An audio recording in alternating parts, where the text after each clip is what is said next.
always wanted to be a sculptor, actually. I think it started with my grandmother living on top of a toy shop, and she would always buy me plastilines so that I can get silent in one corner. And then in the gymnasium or the second school, I had really, really good teachers.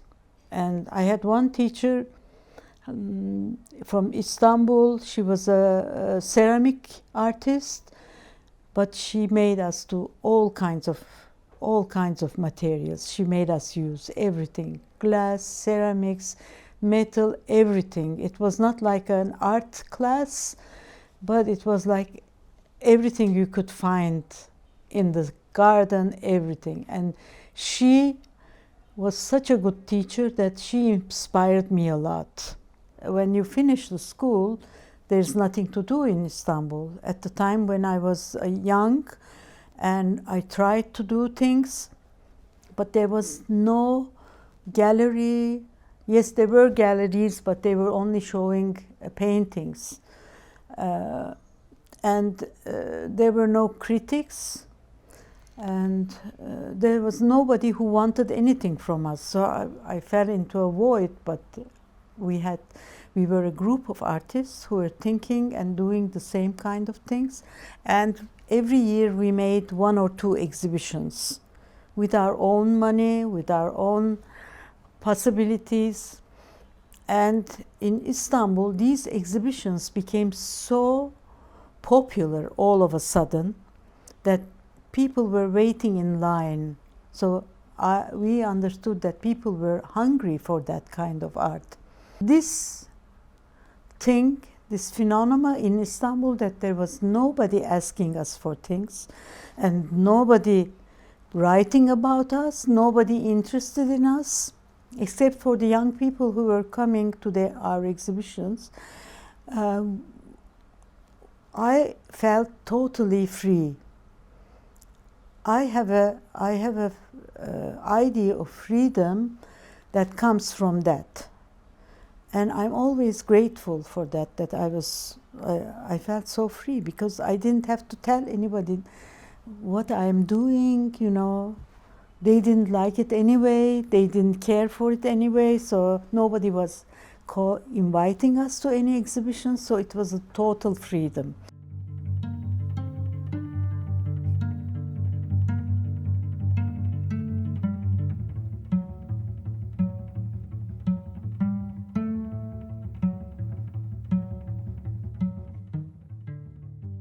People ask me, for example, oh, how can you work as an artist in Turkey as a woman? Well, nobody cares. So this nobody cares thing is the best thing that I have had, and we have had as artists working, because they care about literature, because it's written, it says something, or they care about cinema, but they don't care about art, because art is not something that's understood by just reading or by just seeing.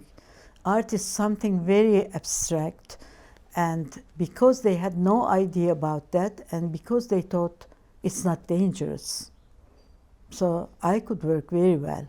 There was no problem, and I still think the best artists, best Turkish artists, are women in Turkey. I think women have another view of life.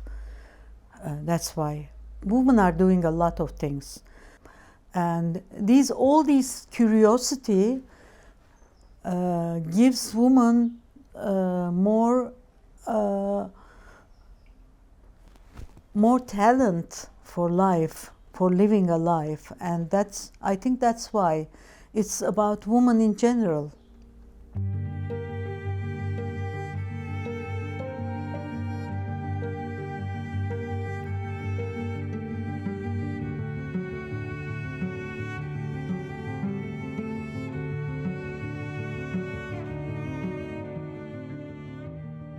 I don't want it to show its politics so easily as if I am the most clever person telling people, this is happening. For example, now in Gaza, this is happening. I just wanted to have a U-turn that it's concealed. The politics is concealed, that people have to have some time to understand it. This is what I'm doing also, something that's around me that I find interesting. It can be a small carton, rectangular space, or it can be something big like a war, or like I did in Jerusalem, for example, for an exhibition, Jerusalem Biennial. I realized when I went there, I went there without any ideas because I was going to stay there. And I went there and I saw that the artists from the Palestinian part could not come to the exhibition. There was no connection with these. They could not move in the city because they were banned to come to the exhibition opening. And at that time, I was seeing a film by Süleyman, Elia Süleyman.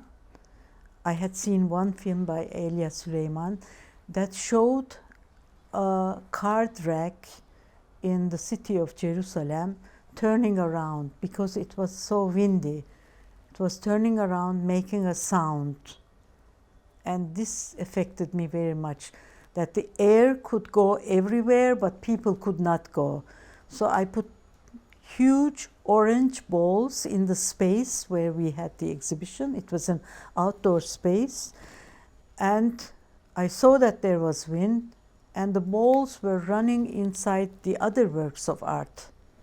So they were going from one place to the other. I think I had 9 balls, and they were going inside other works of art. So I wanted to show this political thing that people could not move. Still today, it's the same. And this was a very political work with a very light gymnastic balls, colored orange. So a political message doesn't have to be heavy as it is. It can show something very light, it can show something happy, but it can also tell you that the air is moving, but the people cannot move.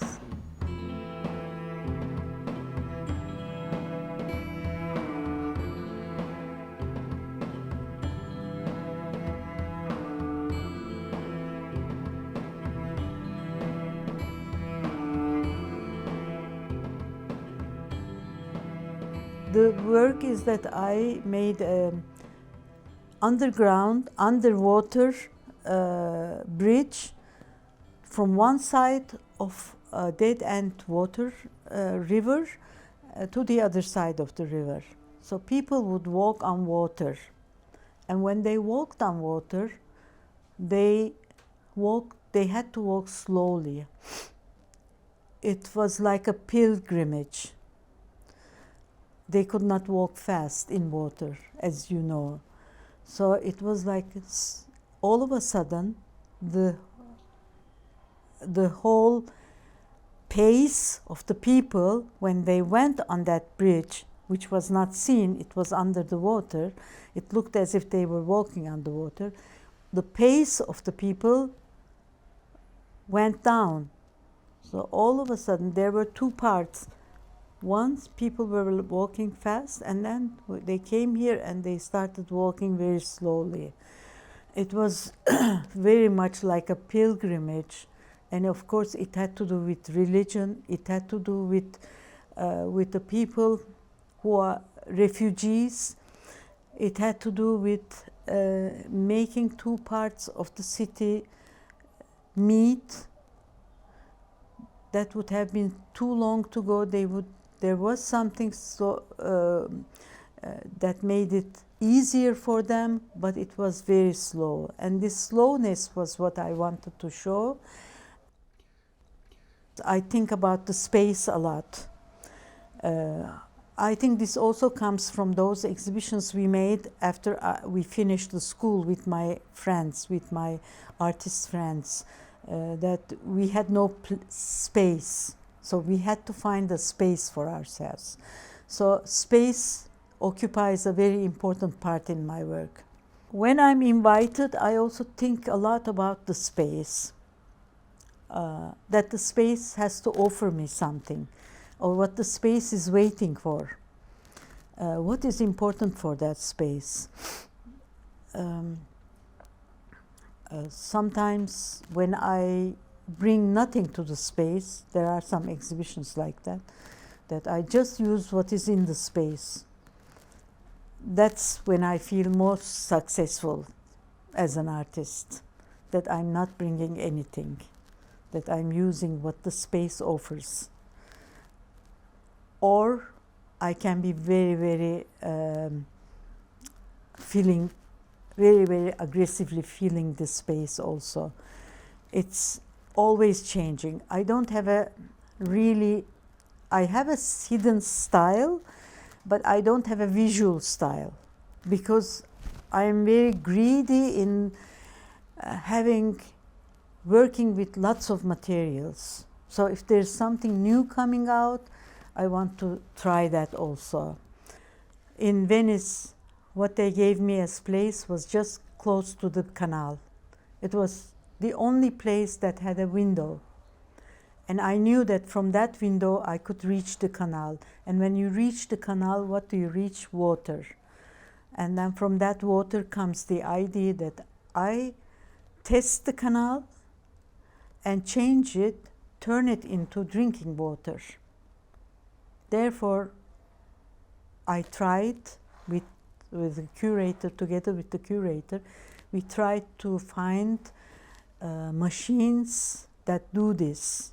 And those machines are mostly machines that go to places where there's no water, and they try to change muddy water or from the rivers water into drinking water for people, for communities that have no water in Africa or something.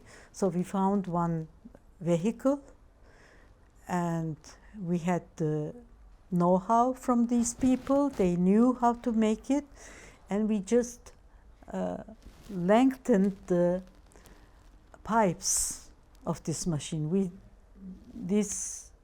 deinstalled it and made the pipes longer, but we made the pipes longer and on different heights depending on what the technician told us. So the whole aesthetic of that work comes from the necessities of water being turned from salty water to drinking water.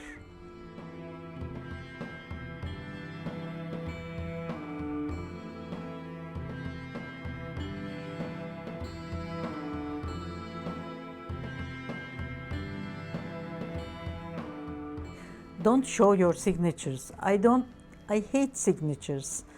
And that's why I made those ribbons with my name on it. That when a name is repeated too many times, like a word repeated too many times, vanishes. You know, you don't even remember, you start not remembering even the meaning of that thing if you repeat it all the time. So that's why I was kind of being a little bit cynic about signature by making these ribbons. With the Google work also, I wanted to put my name, Google my name, and when I did that, lots of things came about me.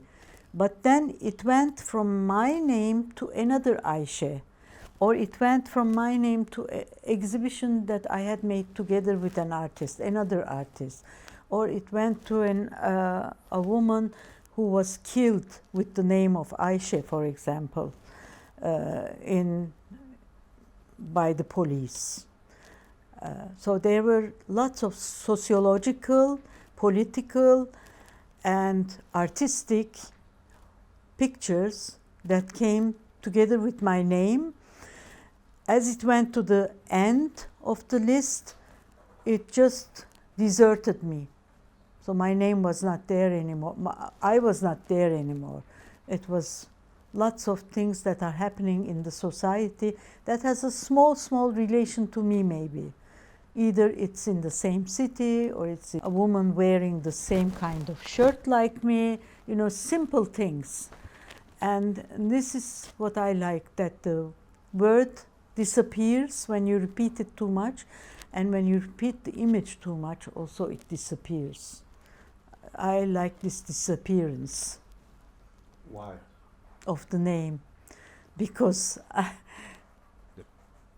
because everything ends and it's not me anymore, you know. I start with it, it looks like I start with a good intention of showing myself, making a little bit funny joke, but then I am not there anymore. So it's like the existence of an artist should not be too much in the work. That the work is more important than the artist, and the signature is, for me, a stupid thing. Well, as every other artist, I'm always thinking of what to do, what is interesting, what is important to do at this point. I don't think my work is important so much, but it's important to me making it. Actually, when I make it, I like it very much. But when I have exhibited it, I always have doubts. Until I do it, I finish it, and I put it to display, then it's a bad moment for me, because then all my doubts are concentrated there in the work, and I'm still doubting if it's good or not. So I'm never comfortable with my work.